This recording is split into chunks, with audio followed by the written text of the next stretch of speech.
My name is James Watts. I am Vice President of Advancement and New Strategic Initiatives at Juniata College, and I am here to welcome you to this amazing event. Are you excited?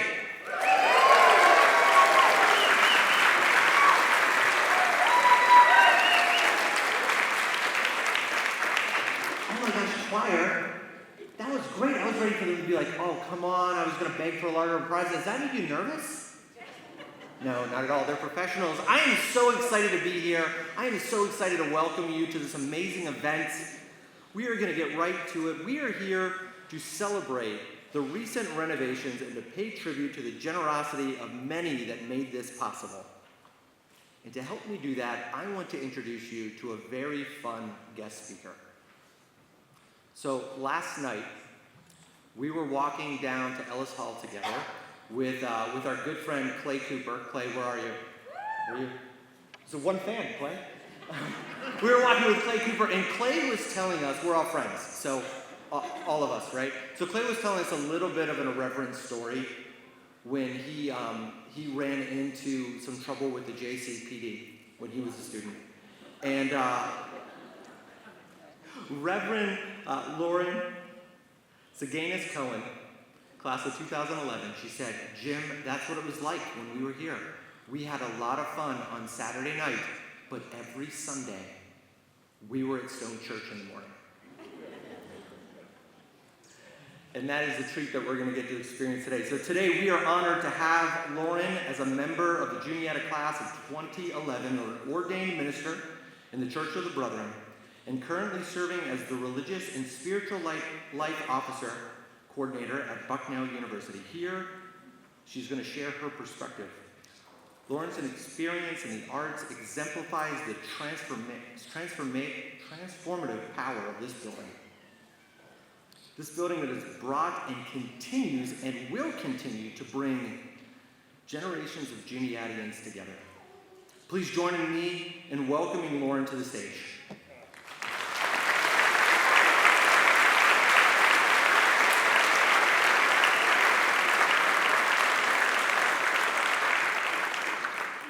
Good afternoon. Music and singing were always part of my life growing up, especially in high school and in churches. And so when I first arrived at Juniata in 2007 and learned about the concert choir, I knew I wanted to be part of it. It would not be an exaggeration to say that my 4 years in the Juniata concert choir were the highlight of my college years.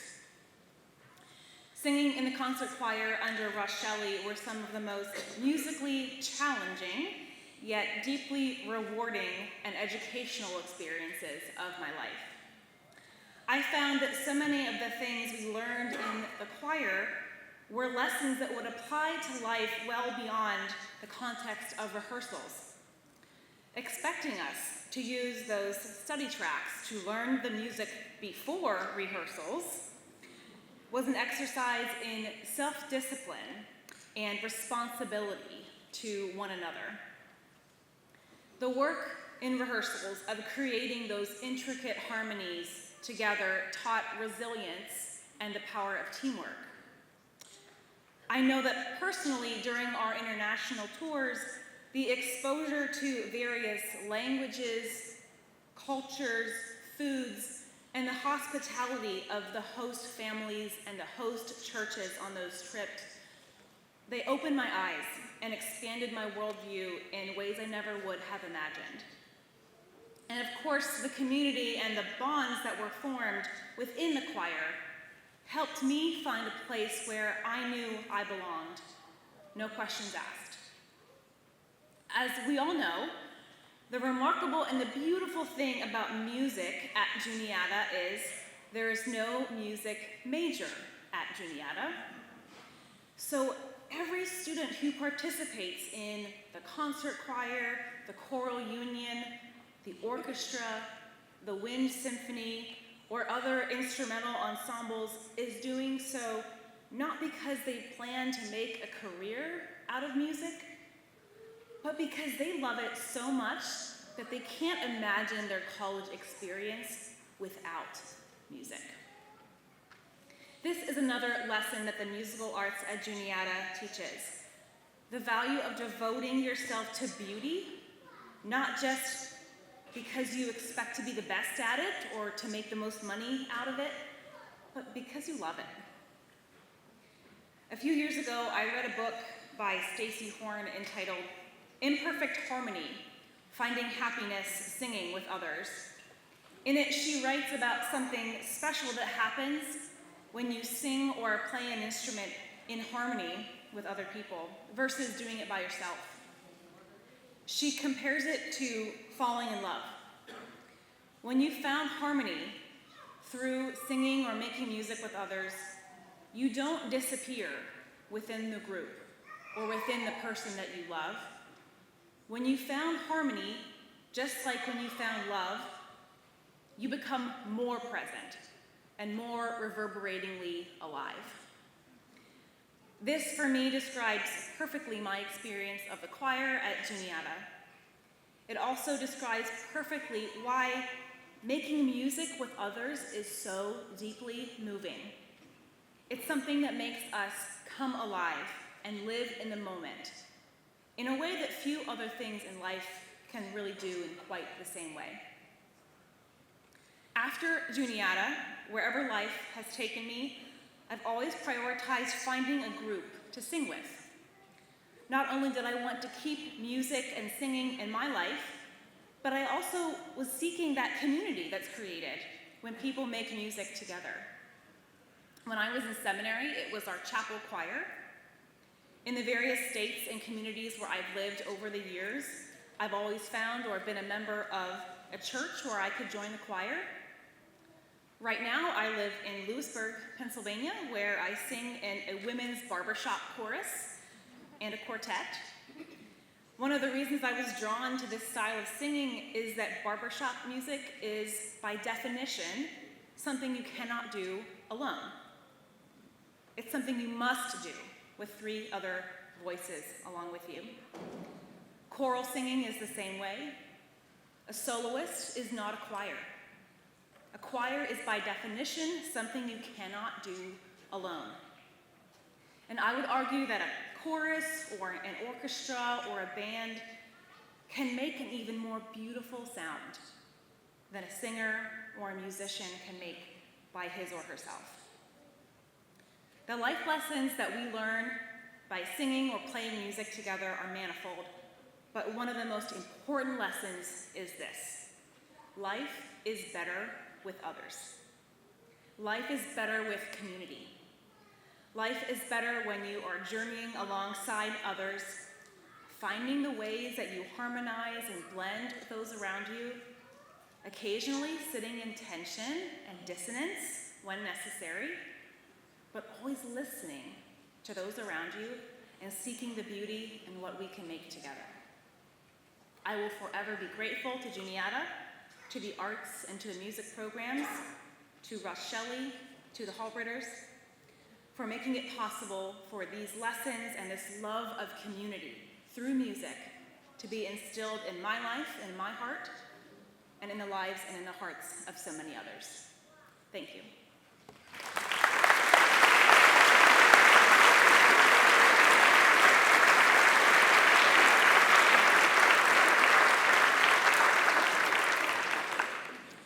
Just make you want to sing right now? You don't all want to hear me sing, but it would if I had. It does. That was beautiful. Lauren, thank you.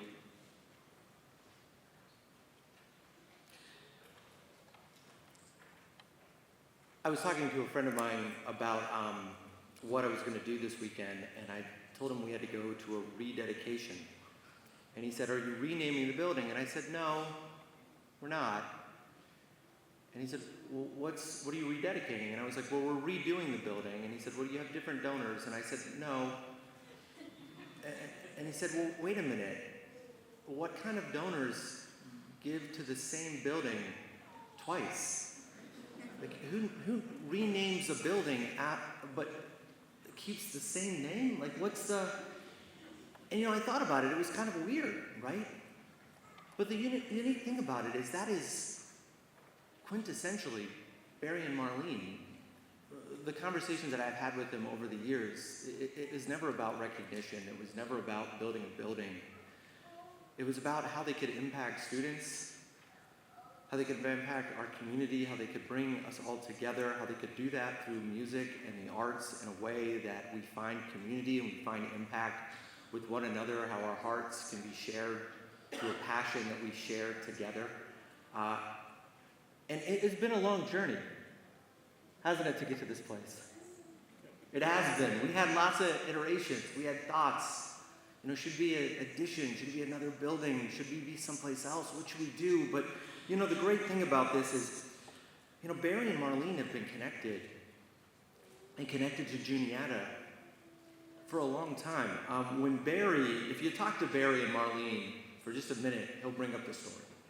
When he was a freshman, before he was a freshman, when he was a senior in high school, he was on a tour at Juniata College, and he met Marlene at then Totem Inn. He came back as a freshman with one goal in mind. It was not to graduate. It was to date Marlene. And he has a great quote. I'm going to steal it. He might say it in his speech, and if he does, I'm sorry. Sorry, Barry. He said, I knew that if I was going to get through Juniata College, I needed to hitch my wagon to a star. And he did. In that freshman year of Barry's, he was dating Marlene, and Marlene was a senior. And I said this, that's scandalous. I said that to my son, who's coming in as a freshman. I told him this story, and he said, "Oh, Barry Halbritter has Riz." I have no idea what that means. But Barry's got it. Barry's got it. They were married after Barry graduated from Juniata, and here's the fun thing. They have been running their company for 55 years together. They go into the office every day. They are still running that business together. And it has changed the community. It has changed the region, and it has changed this institution, their teamwork, their marriage, their love, their passion, which they share with us. And this is the greatest thing about Barry. When we were talking about projects, he said, talk to me about Halbritter. Talk to me about how students learn today. And he sat in trustee meetings with Marlene, and they heard our president speak, Jim Traha. They heard Provost Bowen, our acting president, speak about her passions, how students learn, how we need to transform our environment to meet the needs of students today. And they got it. And you know what Barry and Marlene decided? They said, you know what? We will improve the facility that we already have. We will give again. And not just that, because Barry and Marlene are salespeople. They're like, we'll get other people to do it. And so I want to recognize some of those donors today that are on this stage or in this audience right now. Bill and Linda, Bill Messersmith, class of 1979, and Linda Baker, class of 1979. Doris Ziegler, class of 55. Karen Beck, class of 1993. Susan Bayou. Frank, 73, and Gwen, 74, Pote. Roger, 73, and Stephanie Rockwell. Kelly, 73, and Jeffrey White. And all members of the class of 1973 in attendance. These people came along with Barry, their friends, and they gave to transform this building one more time. And it is beautiful, and we are excited to be here. And we're excited to celebrate it. I want to give you one more piece of news. Barry and Marlene made a decision. They said, you know what, we're going to make sure that this building is taken care of in perpetuity. So we're going to give this gift, but you know what, we're going to promise a future gift again for this building to be renovated again in the future. For it needs to be taken care of, not because we want recognition, not because we want our name on a building, which is great, not because we want to be in the map, but because we want to change lives now and forever, because that is what Juniatians do, they serve. And that is inspiring, it is beautiful, and we're going to be making music here for a long, long time. Thank you, Barry and Marlene.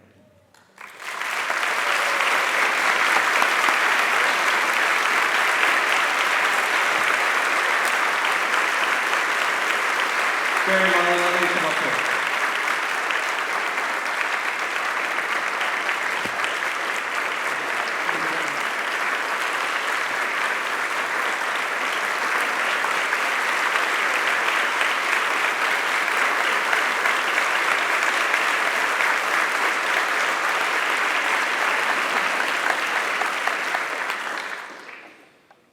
good afternoon.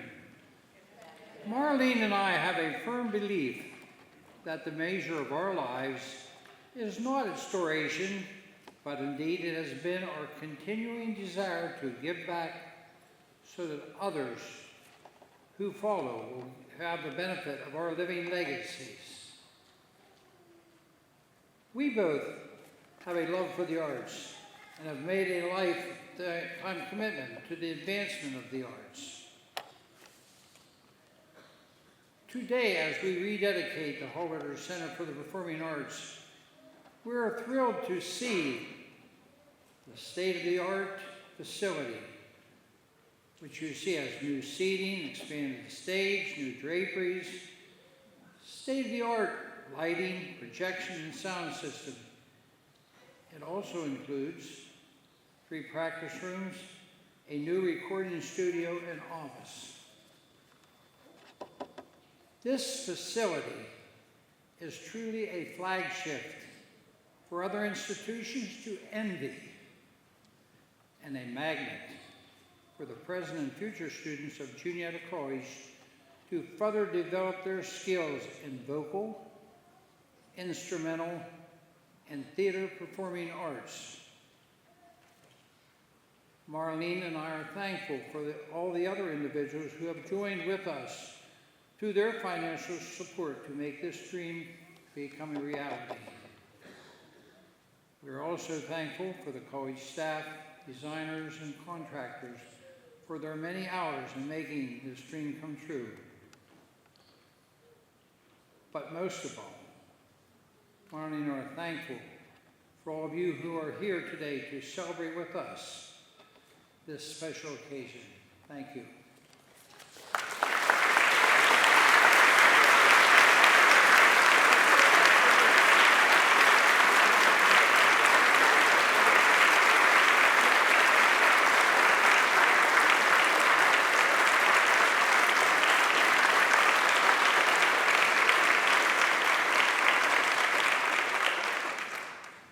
My wife likes to call Barry and Marlene the cutest people ever.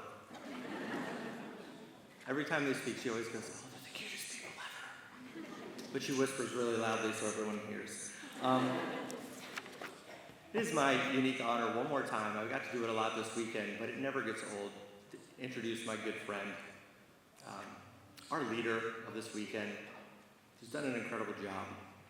And you may not know this about her, but she is passionate about the arts, and she was, and I think you still are, and I think you never stop being a ballerina. So maybe she'll share with us that tonight, the presidential ballerina, Lauren Bowen.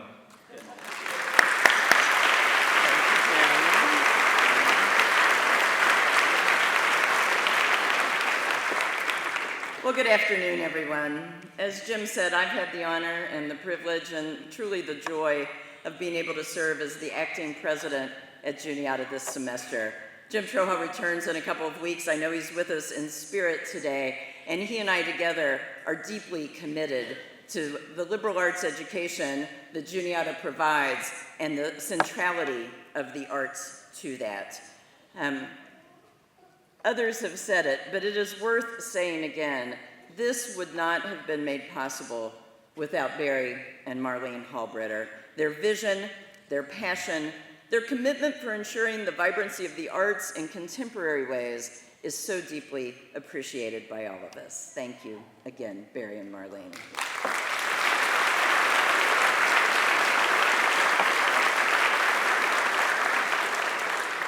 I suspect as you have sat in this space, you've looked around and you've appreciated and felt some of the changes that were part of this renovation and felt the majesty and the elegance of this space. And as Barry mentioned, the state-of-the-art technology in the auditorium, but we have made improvements throughout the building. And as Barry suggested to you, it includes spiffing it up a bit in good Juniata-tastic colors as you look around, increasing the seats and the accessibility of the seating, the carpeting. We've extended the stage, we've added curtains.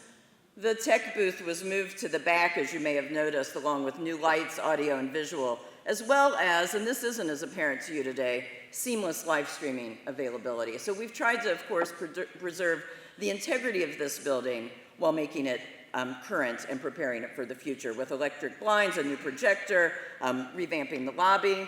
And I think one of the things that matters, well, it all matters to Barry and Marlene, but I know we talked a lot about instrumental practice rooms on the ground floor so that our students can have the opportunity perhaps to hone their craft, perhaps to just play because it is part of their Juniata education. All of this allows us to continue this rich tradition of supporting the arts at Juniata and to ensure that this facility, which is in the center of our campus, is in regular and routine use as part of our students' experience, as part of our education.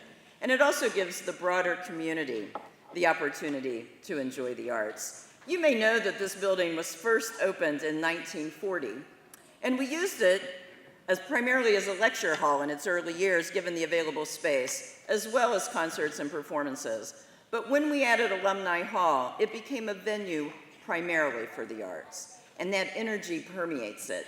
Now, we don't use it exclusively for the arts. We hosted Baccalaureate here a month or so ago. We host the Alfies, our athletic awards. We have fall and spring convocations. We have Mr. Juniata. There is a sense of joy and purpose in this space. Over the years, we've hosted some distinguished and prominent folks, including Dizzy Gillespie, Bonnie Raitt, just 50 years ago, Billy Joel.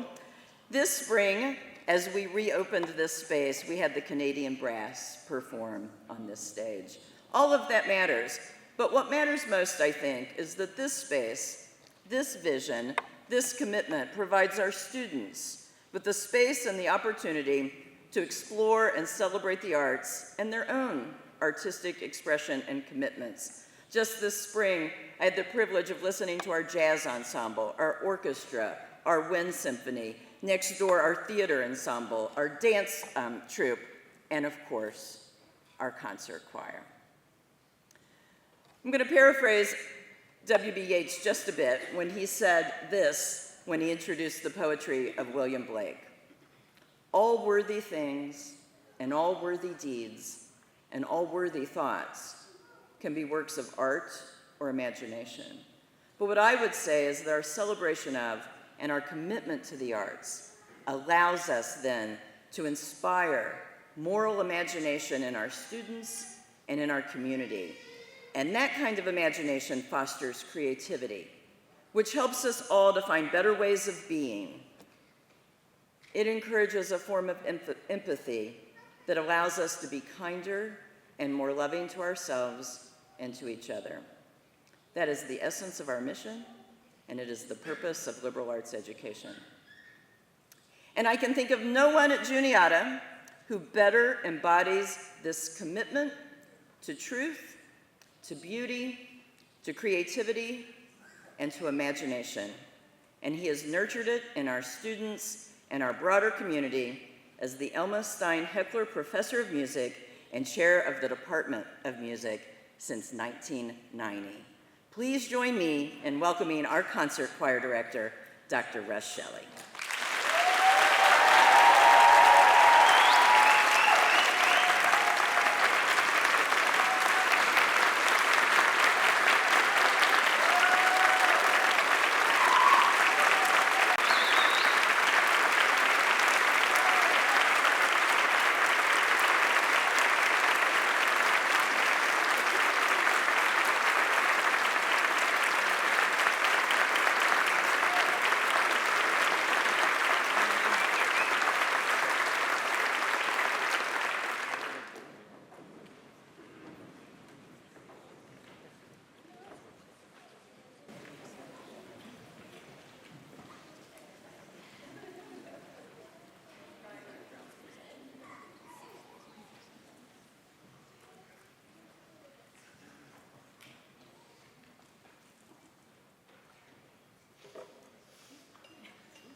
Barry, Russ, and I, and Acting President Provost Bowen, Barry and Marlene have a small token for you. And we're going to let Russ give it to you, if that's okay.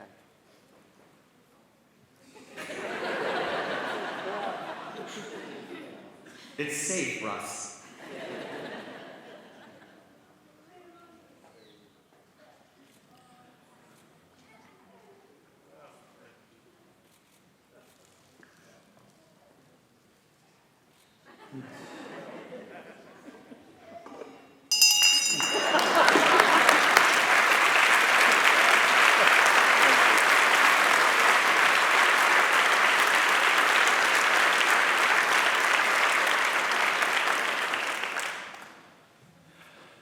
Today's celebration gives us opportunity to highlight the importance of the arts at Juniata. This importance is derived from the intrinsic and unique value art possesses. In a nutshell, the arts gives us access to the unspeakable facets of what it means to be human. We are all familiar with winners of awards standing at a microphone saying, "Words cannot express how I feel." And then, of course, they proceed to talk. This weekend, we will all share stories of our Juniata years and stories of our journey since our college years. Some of us will engage at an extreme, transparent level with people who know us best.